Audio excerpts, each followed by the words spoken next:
لیجئے۔ دوسرا نظریہ میں بتاؤں گا جو آج دنیا مغرب سے لے رہی ہے، وہ سراسر گمراہی ہے، سراسر گمراہی ہے، سراسر گمراہی۔ لیکن نیکیوں کے میدان کھولے ہوئے ہیں مردوں کے لیے، عورتوں کے لیے۔ جو مرد کمائے گا نیکی وہ اس کے لیے ہے، جو عورت نیکی کمائے گی وہ اس کے لیے ہے۔ انڈیویجویلٹی ہے، فریڈم ہے، فریڈم آف ول ہے، مساوی ہے۔ اور اسی لیے میں نے یہ جو آیت ہے دیکھیے، اس میں 10 اوصاف میں مردوں عورتوں کو برابر برابر، عام طور پر قرآن کا اسلوب یہ نہیں ہے، اسے عربی میں کہتے ہیں برسبیل تغلیب۔ ایک مجمع ہے، مرد بھی ہیں عورتیں بھی ہیں، تو مذکر میں خطاب ہوگا، مؤنث کے صیغے سے خطاب نہیں ہوگا، وہ تابع ہے ساتھ ہی آ جائیں گے۔ لیکن یہ آیت دیکھیے کتنی طویل ہے۔ ان المسلمین والمسلمات، یقیناً فرما بردار مرد اور فرما بردار عورتیں، والمومنین والمومنات، اور صاحب ایمان مرد اور صاحب ایمان عورتیں، والقانتین والقانتات، اور فروتنی اختیار کرنے والے مرد اور فروختنی اختیار کرنے والی عورتیں، والصادقین والصادقات، اور سچ بولنے والے مرد اور سچ بولنے والی عورتیں، والصابرین والصابرات، اور صبر کرنے والے مرد اور صبر کرنے والی عورتیں، والخاشعین والخاشعات، اللہ کے سامنے جھکنے والے مرد اور جھکنے والی عورتیں، والمتصدقین والمتصدقات، صدقہ دینے والے مرد اور صدقہ دینے والی عورتیں، والصائمین والصائمات، اور روزہ رکھنے والے مرد اور روزہ رکھنے والی عورتیں، والحافظین فروجہم والحافظات، اور اپنی شرمگاہوں کی حفاظت کرنے والے مرد اور اپنی شرمگاہوں کی حفاظت کرنے والی عورتیں، والذاکرین اللہ کثیرا والذاکرات، اور کثرت سے اللہ کا ذکر کرنے والے مرد اور کثرت سے اللہ کا ذکر کرنے والی عورتیں۔ اعد اللہ لہم مغفرۃ واجرا عظیما، اللہ تعالیٰ نے ان سب کے لیے تیار کیا ہوا ہے۔ اعد اللہ لہم مغفرۃ، ایک تو مغفرت انہیں ملے گی اور اجر عظیم ملے گا۔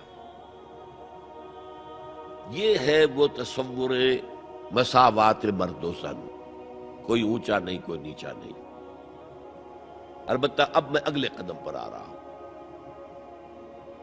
ابھی تک تو افراد کی بات ہو رہی ہے، اب وہ ایک مرد اور ایک عورت شادی کرتے ہیں۔ یہاں آپ کو سمجھ لینا چاہیے اب وہ برابر نہیں رہے،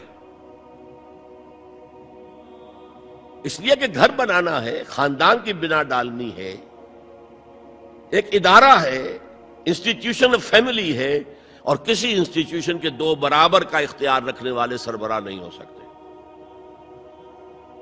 آئی جی ایک ہوگا، ڈی آئی جی 4 ہوں، 5 ہوں، 6 ہوں۔ کوئی فرم ہے، مینیجنگ ڈائریکٹر ایک ہوگا، آپ 100 ڈائریکٹر رکھ لیں، مینیجنگ ڈائریکٹر 2 نہیں ہو سکتے، کوئی کاروبار چل ہی نہیں سکتا۔ تو گھر کا ادارہ تو برباد ہو جائے گا اگر آپ نے برابر کر دیا دونوں کے اختیارات کو۔ آج اس کا مزہ چکھ رہا ہے یورپ اور ویسٹ اور امریکہ، خاندانی نظام ٹوٹ گیا۔ آج وہ شادی کرتے ہی نہیں، مرد شادی نہیں کرتے، کیوں کریں؟ قانون آپ نے یہ بنا دیا ہے کہ آپ نے آج شادی کی اور 1 مہینے کے بعد آپ اپنی بیوی کو طلاق دیں تو اپنی پوری دولت کا نصف دینا پڑے گا اسے۔ وہ کہتے ہیں ہم نہیں کرتے یہ۔ لیکن عورت کی تو ضرورت ہے نا، مرد کی ضرورت عورت ہے، لیکن عورت کی ضرورت بھی تو ہے مرد۔ مرد کہتا ہے آؤ میرے ساتھ رہو، کھاؤ پیو، میں شادی نہیں کروں گا۔ وہ یہ کہتے ہیں وی آر لیونگ ٹوگیدر، بس we are not married, we are living together. بچے بھی ہو رہے ہیں۔ یہ کلنٹن کا 3-4 سال پہلے صدر تھا وہ، تو اس کا جو آیا تھا state of the union address, سال میں 1 دفعہ وہاں کا صدر دیتا ہے، پوری قوم کو خطاب کرتا ہے، اس میں اس نے کہا تھا کہ عنقریب ہماری امریکی قوم کی اکثریت حرام زادوں پر مشتمل ہوگی۔ اس کے الفاظ حرام زادہ نہیں، اس نے کہا باسٹرڈ نہیں کہا، کیا کہا؟ Born without any wedlock, ماں باپ کے درمیان کوئی شادی کا بندھن ہے ہی نہیں اور بچے پیدا ہو رہے ہیں، یہی تو حرامی کہلاتے ہیں ہمارے ہاں۔ حرامزادہ کسے کہتے ہیں؟ اور یہودیوں نے حضرت مسیح کو کیوں کہا حرامزادہ؟ ان کا کہنا یہ ہے، جھوٹ ہے، بکواس ہے، لیکن کہنا یہ ہے کہ حضرت مریم سلام علیہا کا رشتہ تو ہو گیا تھا، نجار یوسف نجار ایک بڑھئی تھا، اس سے رشتہ ہو گیا تھا، لیکن ابھی وداعی نہیں ہوئی تھی کہ انہوں نے تعلق زن و شوق قائم کر لیا، تو یہ تو حرام کام ہوا، زنا ہوا، تو ولد الزنا ہے۔ بہرحال خاندان کا ادارہ تلپٹ ہو کر رہ گیا ہے، بنیادی طور